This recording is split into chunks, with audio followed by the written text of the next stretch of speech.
Bonjour les amis, bienvenue sur votre chaîne Mali Actu. N'oubliez pas d'aimer la chaîne, de vous abonner, et d'activer la cloche de notification pour ne rater aucune de nos vidéos. Merci. Le récent blocage d'un convoi militaire français au Burkina et au Niger par de jeunes villageois illustre de façon spectaculaire l'ampleur du rejet massif de la France au Sahel. Les images ont circulé viralement sur les réseaux sociaux en Afrique, suscitant un large enthousiasme. Bien d'autres exemples peuvent être évoqués, comme cette déclaration commune de 4 centrales syndicales au Niger désignant la France comme ennemi principal. Une telle animosité peut surprendre l'opinion publique en France, alors que l'aide française au développement vient d'augmenter, et que l'intervention militaire française, par ailleurs jugée nécessaire par tous les gouvernements de la région, vient de réduire sa voilure. Et pourtant, de multiples facteurs permettent de l'expliquer. Certes, ils n'atteignent pas le millier comme notre titre le suggère, mais ils sont néanmoins nombreux et convergents. Ils relèvent selon nous de deux dimensions différentes. Un premier ensemble relève de causes historiques, proches et lointaines, et repose pour essentiel sur des faits attestés, à propos desquels une argumentation rationnelle anti-française peut se déployer. Elle doit être prise en compte. Un second ensemble de causes est d'ordre totalement différent, car il repose sur des narratifs complotistes, décrochés des réalités contemporaines, mais qui apparaissent à beaucoup comme crédibles et font l'objet d'une intense diffusion par la rumeur et les réseaux sociaux. La convergence de ces deux registres est détonnante, comme le montre l'actualité. Mais pour bien comprendre ce phénomène, il faut d'abord en démêler une à une les multiples composantes. Le lourd passif de la France en Afrique. Bien évidemment, c'est la colonisation qui reste le premier chef d'accusation de la France pour la très grande majorité des citoyens des pays africains qui ont subi la conquête française. C'est le premier chef d'accusation d'un point de vue chronologique, encore que la traite négrière atlantique, qui a enrichi l'Occident et en partie permis la révolution industrielle, ne soit pas sortie de la mémoire collective à la différence de la traite vers les pays arabes, plus facilement passée sous silence, et c'est le premier aussi quant à son importance, les violences de la conquête, par exemple, au Niger, les massacres de la colonne voulaient chanoine,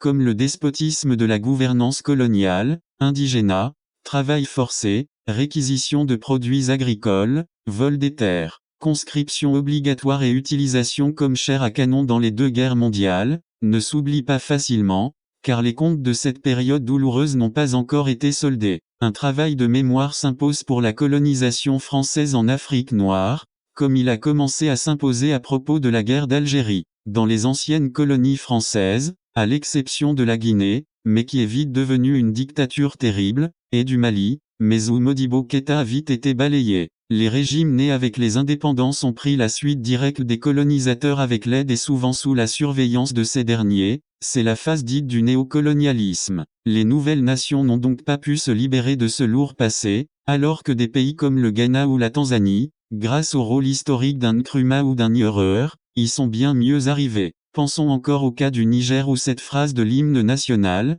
composée par un Français, est chantée à tue-tête depuis 60 ans. Soyons fiers et reconnaissants de notre liberté nouvelle. C'est seulement depuis un an qu'un processus de modification est en cours. Le passif colonial pèse encore lourdement aujourd'hui dans toute l'Afrique francophone, y compris sur les jeunes générations qui n'ont pas connu cette période. Les manifestations de lycéens ou d'étudiants depuis des décennies prennent fréquemment pour cible des symboles français. En effet, après les indépendances, en maintes occasions le passif colonial est revenu à la surface. Par exemple à propos du traitement honteux fait aux anciens combattants africains de la Seconde Guerre mondiale et des guerres coloniales de la France en Indochine et en Algérie, où ils ont aussi été envoyés en première ligne. Pensions bloquées devenues ridicules, ou des difficultés, et humiliations, rencontrées par les ressortissants des anciennes colonies françaises pour obtenir des visas pour la France, y compris pour y étudier. Bien évidemment c'est surtout la France-Afrique, qui a régné depuis les années 1960 et qui n'a pas totalement disparu, on pense à Bolloré ou à Total, qui a continuellement ravivé le ressentiment anticolonial, même si elle est loin d'avoir aujourd'hui son importance ancienne. Le long et intense mélange d'affairisme et de corruption, de soutien aux dictateurs, d'intervention militaire au profit de protégés, a été dévastateur. Les opinions publiques ont souvent soupçonné, parfois à tort, mais on ne prête qu'aux riches, la main de la France dans nombre de coups d'État, contre Sankara au Burkina Faso, contre Diori Amani au Niger, contre Grunitzky au Togo, etc.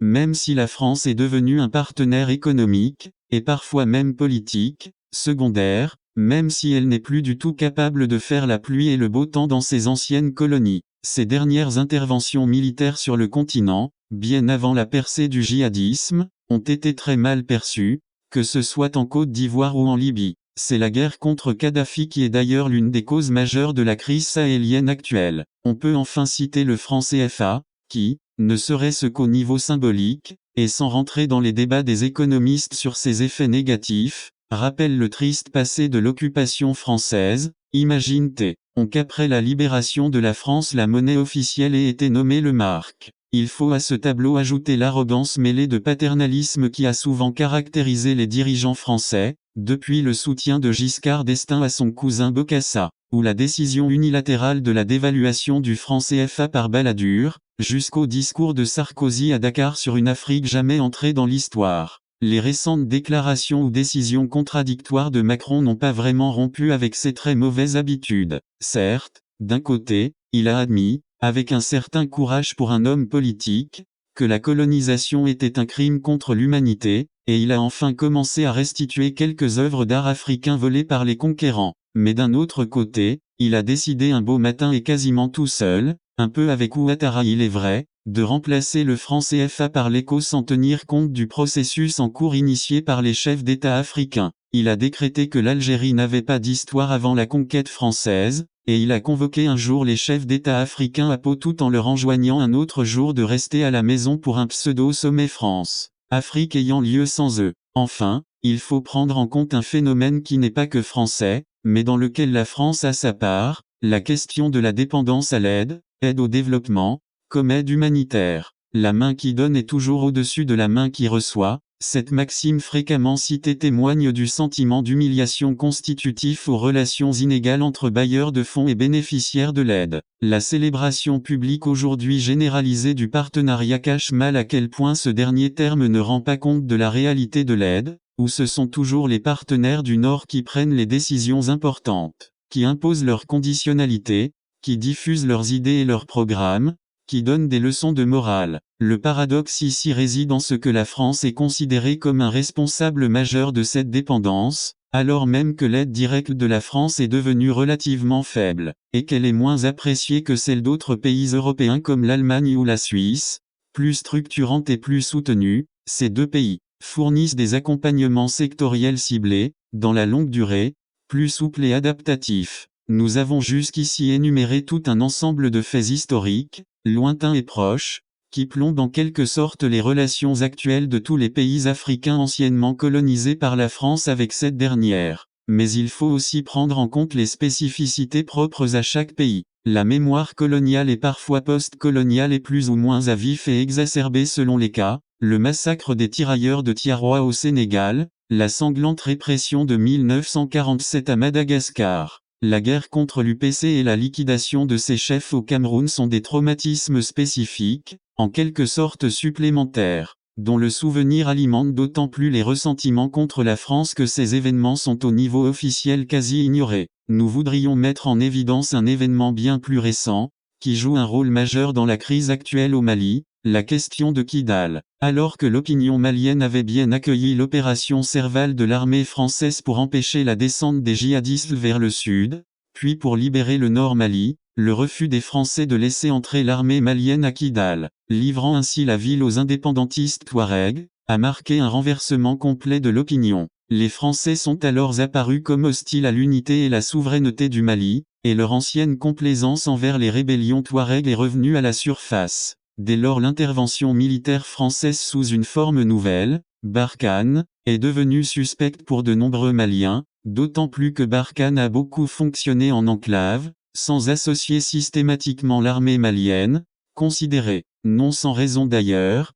comme peu fiable. Il résulte de cette accumulation de données historiques où la France a joué des rôles particulièrement négatifs un double sentiment d'humiliation, qui implique un désir de revanche, et de méfiance, qui met en cause toutes les bonnes intentions françaises. Ce double sentiment a une forte dimension émotionnelle, mais il est ancré dans des faits incontestables et il est en quelque sorte légitimé par toutes ces réalités que nous avons évoquées. Cette dimension émotionnelle explose vite dès lors qu'un incident quelconque sert d'étincelle. Bloquer un convoi militaire français à la fois satisfait le désir de revanche et exprime la méfiance historiquement fondée contre l'armée française, les théories du complot et le rejet de la France. C'est sur cette base factuelle, d'une certaine façon incontestable, qu'intervient le second registre de cause du rejet massif de la France, un registre qui s'éloigne au grand large des vérités historiques, et se situe dans l'imaginaire, dans l'idéologique, dans l'affabulation, mais acquiert de la crédibilité en surfant en quelque sorte sur le registre des vérités historiques et sur l'humiliation et la défiance qui en découlent,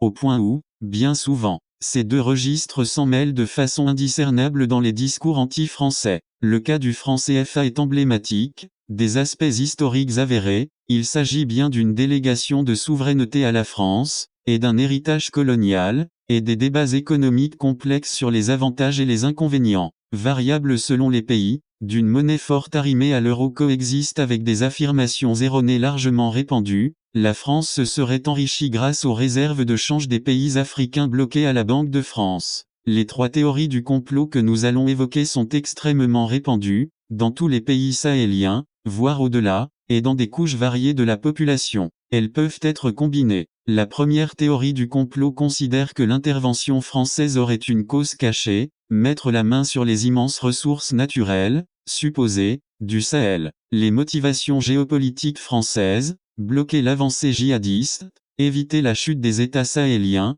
freiner les migrations, ne sont pas prises au sérieux. Par contre, les ressources naturelles cachées ou potentielles sont clairement surestimées par ce narratif, comme sont ignorées les contraintes actuelles de l'exploitation des matières premières et du fonctionnement des marchés. La nostalgie ou le retour du marxisme et de l'anti-impérialisme des années 1960-70 alimente aussi cette théorie. La politique est considérée comme étant toujours au service des intérêts masqués de l'économie capitaliste, y compris dans sa version néolibérale contemporaine. Une seconde théorie du complot se greffe souvent sur la première, bien moins crédible encore. Elle est pourtant largement répandue. Les Français s'entendraient en sous-main avec les djihadistes, pour créer une instabilité régionale qui justifierait leur intervention militaire. Le fait que malgré leurs gros moyens et leur puissance de feu ils n'aient pas empêché l'expansion du djihadisme est invoqué comme preuve de cette complicité. C'est cette théorie du complot qui a été largement invoquée par les manifestants ruraux qui ont bloqué le convoi français ces derniers jours. La troisième théorie du complot est d'ordre différent, et se réfère au domaine religieux. Les Français sont des caffres, des païens, qui participent à la nouvelle croisade des chrétiens contre l'islam, en particulier le vrai islam refondé par les salafistes. Elle a un écho chez ces derniers. Les théories du complot ont ceci de particulier qu'elles se diffusent toutes seules, par tache d'huile, que ce soit sous la forme très ancienne et toujours actuelle de la rumeur, radio-trottoir, ou sous la forme toute nouvelle des réseaux sociaux, qui jouent en l'occurrence un rôle majeur. Les vidéos, les photos, les messages vocaux illustrent et valident ces théories, en circulant à travers toute l'Afrique et dans la diaspora africaine. Néanmoins, le rôle d'entrepreneurs politiques ou religieux qui contribuent à cette diffusion, qui s'en servent, ou qui la manipulent ne doit pas être sous-estimé. L'ampleur des sentiments anti-français ouvre des espaces d'opportunité pour des politiciens, comme on le voit particulièrement au Mali. Des religieux, parfois aussi politiciens, en jouent également. Les djihadistes alimentent quant à eux la théorie de la croisade. Certains acteurs extérieurs, Russie surtout, mais parfois Turquie, mettent aussi de l'huile sur le feu, un feu qu'ils n'ont pas allumé mais dont ils tirent parti. Il est particulièrement difficile aujourd'hui en Afrique de convaincre un interlocuteur de renoncer à une théorie du complot, d'autant plus que derrière celle-ci se profile toujours le registre des vérités historiques incontournables, qui justifie une profonde méfiance envers les faits et gestes des responsables français, et qui donne une dimension émotionnelle très forte au débat. On voit alors à quel point un changement d'attitude de la politique française qui soit profond et non pas cosmétique ou sémantique devient nécessaire. Pour autant qu'on veuille du côté français refonder véritablement les relations entre la France et l'Afrique, reconnaître les crimes de la colonisation, rompre clairement avec la France-Afrique et ce qu'il en reste, mettre fin à la condescendance, à l'arrogance, aux injonctions et aux décisions unilatérales, remplacer les conseils par l'écoute, passer d'une aide standardisée, formatée et volatile à des appuis plus humbles, plus fiables, plus durable et plus souple, ne plus admettre chez les uns ce pourquoi on condamne les autres, ne pas donner des leçons de morale et de républicanisme qui sont souvent contredites par les pratiques de nombre de politiciens français, permettre tout simplement aux étudiants africains de poursuivre leurs études en France. Tout ceci est au fond assez simple, mais ce n'est pourtant pas une mince affaire. Nous en sommes bien loin. Rencontrer une douzaine de jeunes Africains devant les caméras dans ce registre hyper personnalisé que Macron affectionne, renommer l'aide au développement de sorte qu'il n'y ait plus ni le mot aide, ni le mot développement, consulter épisodiquement des élites africaines de la diaspora. N'oubliez pas d'aimer la chaîne, de vous abonner, et d'activer la cloche de notification pour ne rater aucune de nos vidéos.